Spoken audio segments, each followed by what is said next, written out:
O humorista Gregório do Vivier entrou numa rota de colisão com a militância petista por causa do último Greg News.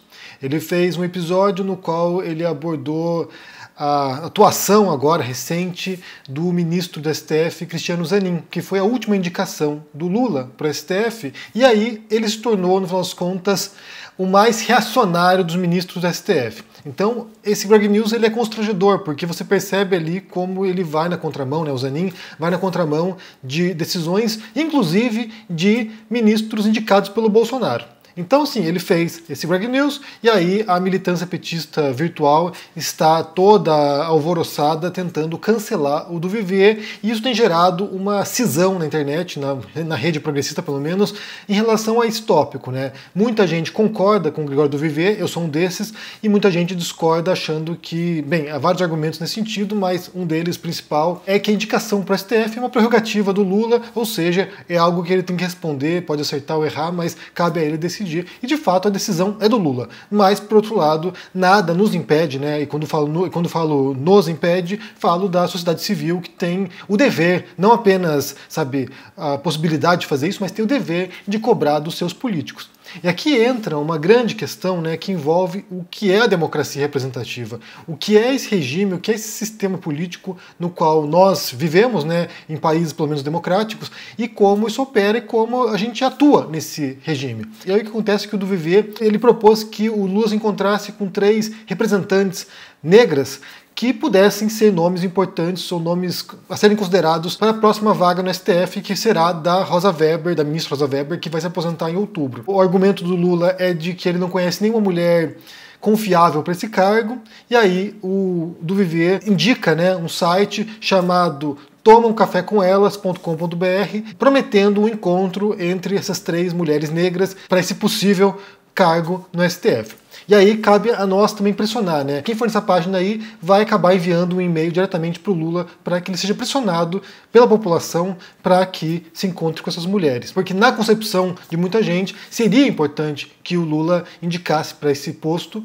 alguém progressista, uma mulher negra que representaria metade da população brasileira, representaria também um grande segmento étnico brasileiro também, que compõe uma demografia tremenda do Brasil, e aí isso ajudaria a mover o STF para um sentido mais progressista, que seria, pelo menos, alinhado, em tese, às pautas sociais e políticas do Lula. Então, sim, você espera que um presidente progressista tivesse a consciência de pôr no STF um ministro, pelo menos, mais alinhado com essa visão, né? O que não é o caso do Zanin. O Zanin, como a gente falou aqui, né, e como foi mostrado no Greg News, está muito mais alinhado com pautas reacionárias ou conservadoras do que, de fato, com pautas progressistas. Então, o que se espera agora, o que se pressiona agora, é para que o Lula vá nesse sentido. E aí, hoje, está viralizando uma fala do Lula nesse sentido, né? Então eu quero ouvir com vocês porque essa fala é absurda, ela chega a ser grotesca. Vamos ouvir juntos aqui, porque isso vai nos ajudar também, como eu falei, a compreender um pouquinho o papel nosso, né, como eleitores, como cidadãos numa democracia. Ouçam o Lula falando sobre o STF. Não cabe o presidente da República gostar ou não de uma decisão da Suprema Corte. A Suprema Corte decide, a gente cumpre. Sabe? É assim que é. Eu, aliás, se eu pudesse dar um conselho, é o seguinte: a sociedade não tem que saber como é que vota o ministro da Suprema Corte. Eu acho que o cara tem que votar, ninguém precisa saber. Votou a maioria 5-4, 6-4, 3-2. Não sei ninguém também. Foi o Showa que votou, foi o Camilo que votou. Porque aí cada um que perde fica com raiva, cada um que ganha fica feliz. Então, para a gente não criar animosidade, eu acho que era preciso começar a pensar. Isso não é o jeito da gente mudar o que está acontecendo no Brasil. Porque do jeito que vai, daqui a pouco, um ministro da Suprema Corte não pode mais sair na rua, não pode mais passear com a sua família, sabe por quê? Tem um cara que não gostou de uma decisão dele. Ele vem dizer aqui que ele pensa que é um erro que os cidadãos saibam como votam os ministros do STF. Que idealmente seria apenas uma decisão colegiada e a gente não teria como singularizar os ministros de modo a serem perseguidos pela população raivosa, né, indignada com a decisão. Eu já falei isso aqui muitos anos atrás, né, eu fiz uma analogia aqui, que claro tem suas deficiências, mas ajuda a compreender um pouquinho como é a posição, como é a postura nossa de eleitores numa democracia ou no sistema político. Porque eu acho que O sistema político, democrático, ele é quase como se fosse um carro, né? Quando ele funciona, quando ele está ali funcional e ele está cumprindo certas expectativas, e você está contente como cidadão, né? Você vai, faz suas coisas, você se sente protegido pelas instituições, você sente que tem dignidade, você normalmente se preocupa pouco com a democracia. Do mesmo modo como você é um usuário de um carro, né? Você é um dono de um carro, pouco se importa com as peças individuais do carro, com o mecanismo do carro. Não sei que você seja alguém que é aficionado por automóveis, que gosta de saber como funciona a mecânica, mas nós aqui, eu, por exemplo, não sei como funciona um carro. Eu ligo lá a chave e vamos embora. Mas o dia que o carro quebra é o dia que você vai levar o carro para o mecânico e você vai começar a conhecer partes do carro, né? A bomba de gasolina que não funciona, sei lá, a ribimboca da parafuseta. Coisas que tem lá no carro que quebraram e que você tem que saber para poder trocar e comprar as peças a partes lá e pagar o mecânico para consertar. E a democracia, o sistema político funciona desse modo, né? A gente vai operando, sabe, meio que às cegas, meio que sem consciência de como funciona o jogo político, até um ponto quando isso para de funcionar e aí nós nos concentramos sobre o que está quebrado. Por que não funciona isso? Como é que essa coisa funciona? Qual é a peça que não está funcionando? Onde foi que deu o defeito? E aí a gente passa a acompanhar, inclusive, julgamentos, né, decisões no STF. A gente passa a acompanhar debates que normalmente não nos ocupariam. E isso foi o que aconteceu ao longo dos últimos anos, né? Todos nós aqui, muitos de nós que não acompanhávamos política com muita assiduidade, ou que não nos importávamos muito com essas questões, passamos a nos preocupar porque havia um político, havia um governo com perfil ou com um discurso autoritário, com retórica fascistoide, e isso nos preocupava porque isso poderia nos levar a uma ruptura democrática, de modo que certas questões que pareciam dadas, né, pareciam, sabe, permanentes, estão em risco e pode levar a uma ruptura do sistema. Então isso fez com que muita gente se mobilizasse no sentido de compreender como era o jogo, o que estava acontecendo, quem eram os agentes desse jogo, quem eram os ministros do Bolsonaro, o que eles diziam, o que acontecia. Então, assim, isso criou uma tensão permanente que nos forçou a falar de política o tempo todo. Na medida em que isso vai acabando, ou que isso vai mudando de cenário, muita gente foi se descolando dessa preocupação permanente. Muita gente voltou a poder fazer outras coisas, né? Eu sei de muitas pessoas que estavam 24 horas por dia ligadas em política, assistindo todos os canais de política que possa se imaginar, e essas pessoas aos poucos foram se descolando disso e passaram a voltar para a Netflix assistir filmes, sabe, romances românticos, porque o carro voltou a funcionar, pelo menos de maneira um pouco mais satisfatória, né?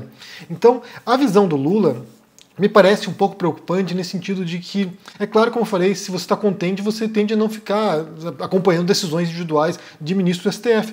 Mas o fato é que, numa democracia, quanto maior a transparência, melhor. Quanto mais você souber o que os poderosos estão fazendo, quanto mais você puder fiscalizar o que eles estão fazendo, isso inclui não apenas políticos eleitos, mas também o Supremo, porque não foi eleito, mas que foi indicado por um representante eleito. Então, caberia a nós, né, em tese pelo menos, estarmos cientes do que foi feito, ou termos a possibilidade de investigar o que foi feito para que, quanto maior transparência, mais eles se sintam de fato coagidos a respeitar a decisão popular. Essa questão é importante porque a democracia ela deveria respeitar a decisão popular.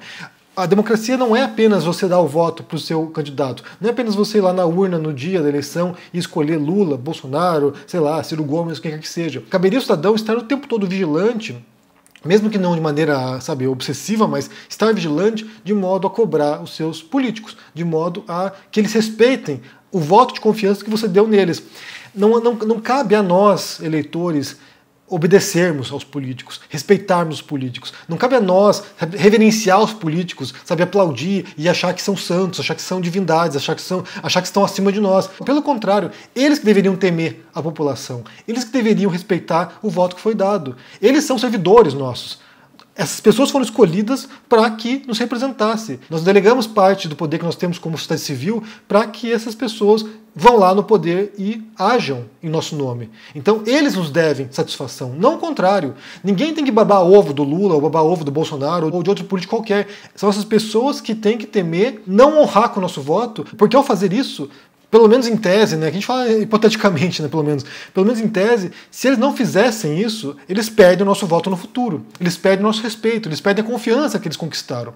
Então, enquanto a gente não compreender, ou pelo menos uma boa parte da população não compreender, que os políticos que devem a gente, que são eles que devem respeitar a população, é muito difícil esperar mudanças drásticas, pelo menos, na postura de políticos em relação à sociedade, em relação ao dinheiro público, pelo menos, em relação ao patrimônio público. Porque a corrupção também é isso, né? A corrupção é o desrespeito à população, é um desrespeito ao cidadão comum, que está pagando impostos para que esse dinheiro se reverta para o próprio cidadão e para outros cidadãos que não têm condições. Então, se a gente não tem como pensar numa sociedade de bem-estar social, se a gente não pensar na importância do imposto que a gente paga para que toda a sociedade se beneficie no final. E quando um político vai e rouba esse dinheiro, ele está roubando dinheiro que foi pago pelos cidadãos para que os outros se beneficiassem também. Então seria, na minha visão pelo menos, né, na visão, na verdade, da democracia representativa, que houvesse essa cobrança permanente também, que o Lula seja cobrado, que ele arque com as escolhas dele, que ele seja responsabilizado por uma má escolha como ele fez com o Zanin. E ele deve satisfação às pessoas, ele deve satisfação ao eleitor petista, ele deve satisfação ao eleitor ocasional, ele deve satisfação ao não eleitor dele, ele deve satisfação à população negra brasileira, às mulheres brasileiras, de modo que essas pessoas também se sintam representadas, não apenas na esfera do poder executivo ou do legislativo, mas também se sintam representadas no judiciário e no STF também. Isso é algo que deveria inquietar a população, de modo a que houvesse uma pressão sobre os governantes, Lula nesse momento, mas outro presidente do futuro que vá por outro ministro, de modo que o STF também passe a representar o que é a demografia brasileira. Então, eu vejo que é importante a cobrança feita pelo Gregório do Vivier, também a denúncia feita, né, porque a gente também fez aqui, né, a gente também disse que a escolha do Zanin seria péssima, mas por outras razões naquele momento. Então, sim, é importante a cobrança, é importante que o Lula ouça essa cobrança, atenda essa demanda. Então eu vou deixar para vocês o link aqui, tomamcafécomelas.com.br, para que vocês vão lá e cobrem o Lula, para que ele conheça essas juristas negras e possa ampliar o seu rol de possibilidades para a próxima vaga do STF. E não cometa um novo erro também, porque aquilo ali, a orientação ideológica dos ministros, que todos nós temos orientação ideológica, a orientação ideológica dos ministros vai determinar o futuro também de muitas decisões judiciais que podem afetar você ou outras pessoas. Então vou lá nesse link, confira e me diga o que vocês pensam sobre a situação agora, né? Primeiro sobre a indicação do Zanin, que a gente já falou aqui anteriormente, mas vale repetir um pouco nossas percepções sobre isso, com novos elementos agora. Como é que você entende isso? E se o Lula deveria acatar essa demanda ou essa solicitação de uma ministra, mulher, negra, progressista, né? Isso é mais importante, progressista. Como é que você entende isso aí? Deixa aqui embaixo no comentário. E também esse embate que está se dando agora entre uma parte da militância petista contra o do Vivier, porque ele ousou questionar o Lula, porque ele ousou questionar a decisão do presidente em relação ao ministro do STF. Como é que você entende isso agora, essa dinâmica, né? Se você tem visto isso também. Deixa aqui embaixo no comentário, deixa o joinha, se inscreva no canal, ativando o sininho, isso é muito importante para ajudar aqui no engajamento. Se torne um membro do canal para dar uma força para o trabalho, isso é muito importante. Confira na Amazon com desconto o meu livro sobre debates, Como Vencer um Debate Tendo Razão. É uma das mais completas referências sobre falácias lógicas no Brasil hoje, então vá lá e leia. E vai no link tomamcafécomelas.com.br para que o Lula possa conhecer juristas negras, progressistas e que poderiam representar uma grande parcela da população brasileira lá no STF. Um forte abraço para você e se cuide. Tchau. Estamos em guerra pela independência. Eles atacam, Tentam nos intimidar. usam as estruturas de poder para distorcer a realidade. Mas não vão nos calar. A gente não se curva, a gente vai à luta.